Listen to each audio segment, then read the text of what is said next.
Okay, quick music disclaimer here. I do not own the rights to this music, which belongs to the rightful owner, who is the intoxicating mind of Dr. Frankenstein. So he made my intro and my outro, and I hope you guys enjoy. Check them out on Spotify and YouTube, and no copyright infringement is intended. Have a good day.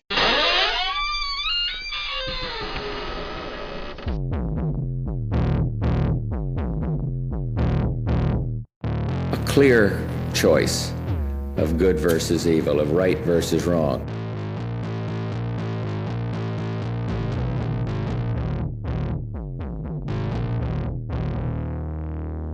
Twisted Tales.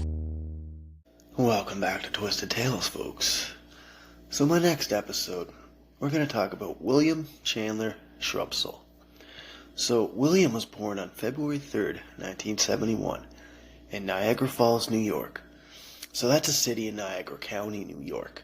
It's actually adjacent to the Niagara River across from the city of Niagara Falls, Canada. So that's actually named after the famous falls, which both cities share. Now, William is son to William and Marianne Shrubsall.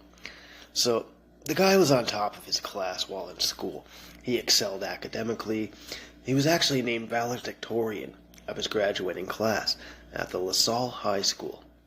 So, valedictorian is an academic title that's given to the highest performing student of a graduating class. Now, LaSalle Senior High School, that actually was open from March 25th, 1957 to June 14th, 2000. William's academics in school were like bar none. Like, the guy was always on the up and up. He was a very smart man. And his plan was to attend the University of Chicago after graduation to study pre-law. But sometimes life doesn't always go as planned. June 25th, 1988. This was about 12 hours before he was supposed to give his valedictorian speech. He decided to beat his mother, Marianne, to death with a baseball bat. And this was all brought on after a very heated argument because William had returned home after visiting his girlfriend's house. And the mother, Marianne, didn't really care for that because she didn't want him having a girlfriend at the time. And when police showed up, he told police that he feared from his mother. She began to hit him, and she cornered him and was uttering death threats at him. Now, this is a story, that police wouldn't overly believe. Neighbors remember Marianne as like sort of a pushy and overbearing mother, if you will. A couple examples of overbearing, like a mother that hovers over you, criticizes you, and oversteps your boundaries. And this can also bring on low self-esteem, can bring on dependence, and in some cases, perfectionism. When police arrived on the scene to check on the death of Marianne, Detective John Donner, he was concerned over William's lack of remorse over the confession of killing his mother, to which William served 16 months due to the fact of being a minor at the time, and he was released in March of 1992. Shortly after his release, he graduated from the university back in 1994, and then transferring there from 2 years of college at Niagara University. And he was living in a single dorm room for about 2 years without any incidents. In 1996, he returned home to upstate New York, to which he was on trial for sexually abusing a 17-year-old girl, and then jumping bail. And he left behind a suicide note for police to find, with claims that he jumped into the Niagara Falls River, but he actually fled from the States over to Canada, and later on, he would be convicted of sexual abuse by a trial in absentia. Now, just a quick little thing here. So, a trial in absentia is a criminal proceeding in a court of law in which the person who is subject to it is not physically present at those proceedings. Now, our good friend William was now living the wonderful life of a known fugitive, to which during this time, he spent a little time at Halifax, Nova Scotia. He checked himself into a homeless shelter And then he worked briefly as a telemarketer, and he played on a local baseball team. So, he was fitting in wherever he was going. Like I said, he was a smart guy. Now, there was times when he tried to pick up prostitutes, and there was one time it ended up being an undercover cop. So he was charged and fined $100, and the alias that he gave them was Ian Thorne Green. And he wasn't properly identified by police. There was no fingerprints, they checked his IDs, he had fake IDs and shit. But in 1997, he rented a room at a frat house on South Street. And he conned his way into student status at Dalhousie University. So he attempted to join frats numerous times, but he was denied every time, usually because he didn't have any, school records or anything to back these claims up. But he arrived at college claiming to be, have financial troubles and everything, so he would con people out of money, and he would, get money here and there from scams and shit just to stay afloat. Now, from February 5th to the 22nd of 1998, he began to stalk his ex-girlfriend, and he was actually charged under his alias, Ian Thorne Green. Now, all these charges began to pile up, and so police looked a little closer at the man who was awaiting them. Now, they did a little bit of old-fashioned police work, so his real identity was discovered soon enough. Now, police knew that Ian Thorne Green was now known as William Chandler Shrubsall, an American fugitive. And on February 12th, 1988, William robbed a sweater store. He had hit the poor store clerk with a baseball bat well over a dozen times, to which the clerk was actually in a coma for 5 days and almost died due to her injuries. Now, that same month, William started stalking his ex-girlfriend again, and this lasted for roughly a 3-week period. And due to this, he would be charged harassment charges. Now, May 4th, 1998, he sexually assaulted and had robbed a woman in a driveway after he followed her home from a nightclub. He ended up beating that woman so severely that the woman had her contact lenses had to be surgically removed from her eyes. She had a fractured cheekbone, and she needed about 13 stitches in her lip. There was another nightclub incident shortly after. William met a woman, and the two walked back to his room at the frat house. And after the woman wanted to go home, she made an attempt to call a cab, and he ended up beating her and sexually assaulting her. Now, this event was so crazy that it woke up 2 frat members, and it caused them to, stir up and see what was going on, and William ended up fleeing the area. William's crimes would soon catch up to him, though. He attempted to flee the frat house after another assault there one night, and he told police his alias when he ran into them. But this time the jig was up. They didn't believe him, and a fingerprint search also indicated no results. So detectives searched his dorm room, and they found 2 identification cards of previous attack victims. Now, when he was questioned by interrogators about this, they quickly learned the name Green was used to be an alias, but they didn't tell police anything, other than that. And July 1998, police wanted to identify the man that was in custody, so they aired his story on CBC's The National, a Canadian national television program. And this ended up airing in parts of upstate New York, and he was identified by New York State Police, and he was now known to police. So, February 1999, he was found guilty of stalking his ex-girlfriend. In May 2000, he was found guilty of aggravated sexual assault and robbery after a 4-week trial. Now, the crime of attacking the woman in her driveway after the bar back in May 1998, he was convicted of that as well. June 2000, he was found guilty of sexual assault in his June 1998 incident for the other girl that he assaulted after the bar. But William actually spoke up about that crime. He testified that he only assaulted the woman and denied any sexual assault aspect of it. He was described as a psychopath by forensic psychiatrists, and studies confirm that he actually separated women into two categories, one angels, and then the other would be ones that he would assault. And his victims were flown in to testify at the trial, and the Crown declared that he was a dangerous offender.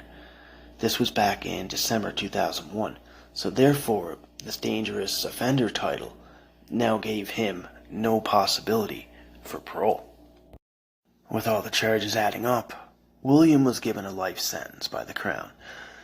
In 2002, while serving his life sentence, William Shrubsall legally changed his name to Ethan Simon Templar MacLeod. That's a long name. In 2018, the Parole Board of Canada granted him parole in late 2018, only on the condition that he was deported back to his home country. He was deported back in January 2019, so he was to serve 7 years for the absentia conviction in New York. Now in 2021, he received a 2 to 6 year sentence for bail jumping.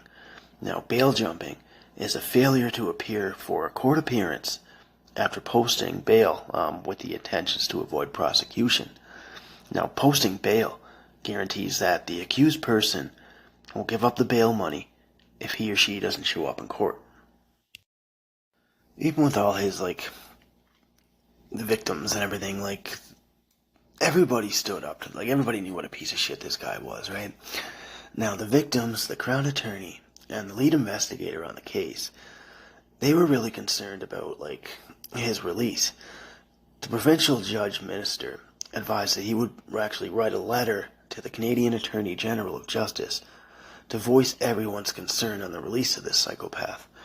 Now, December 2022, the New York State Division of Parole denied him of his upcoming parole. And his next hearing is actually going to be in October 2024. And just a little thing here, even the name change that he chose, that one Simon Templar, that comes from a character in a TV show called The Saint. And it's got a bunch of novels and short stories. These are actually made by Leslie Charteris. And the novels were published between 1928 and 1963. And Roger Moore, who played James Bond, he played the character Simon on the TV series, and that ran from 1962 to 1969. Even over the years, by doctors and other medical assistants, William was noted to be a pathological liar, and he could quickly adapt himself into any situation that he wanted to. He'd make up stories of being this huge medical school buff or a really good medical student or whatever, but that couldn't be farther from the truth, because he just wanted to impress people with his lies rather than his real life persona, and there wasn't really anything overly exciting about being a creep who sexually assaults women and, being a very brazen individual.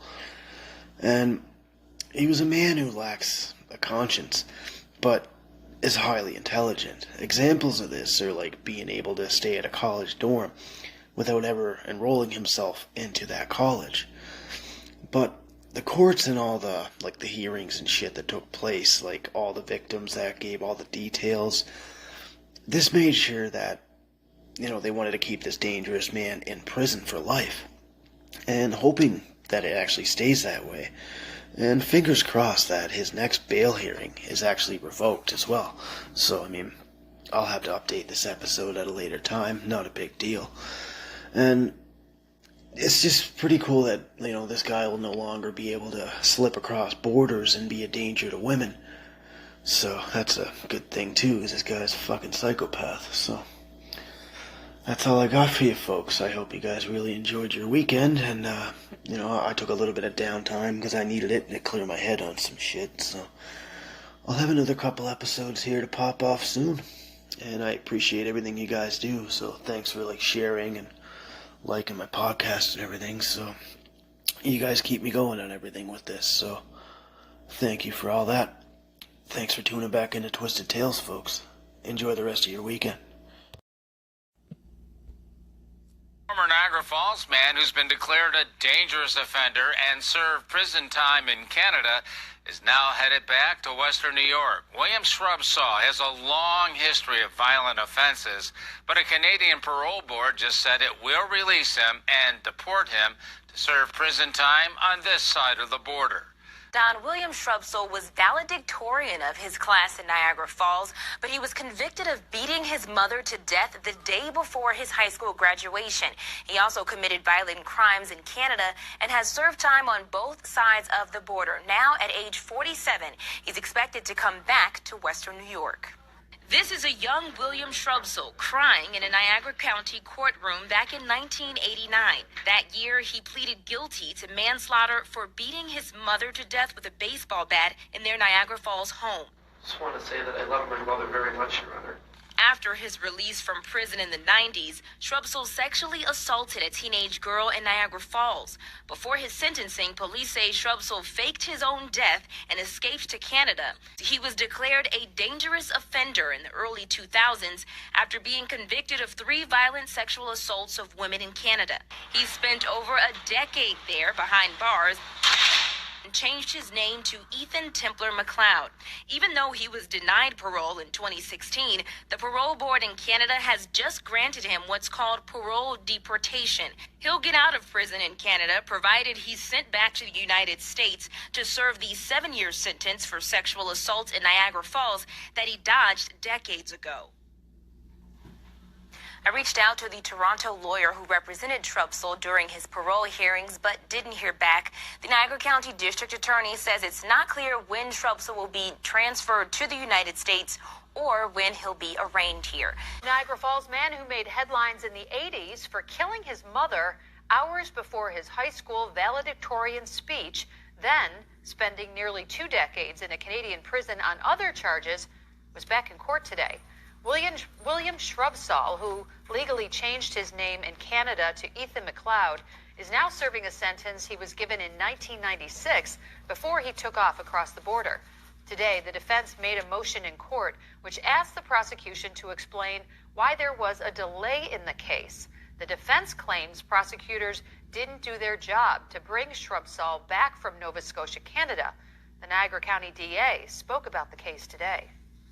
It is certainly our position, our firm position, that not only did the District Attorney's Office work very closely with our Department of Justice, who worked closely with Justice Canada to pursue bringing Mr. Shrubsall back at the most prudent time possible. Prosecutors say they want to keep Shrubsall behind bars for as long as they can. They believe he is a dangerous individual and a predator likely to repeat his offenses.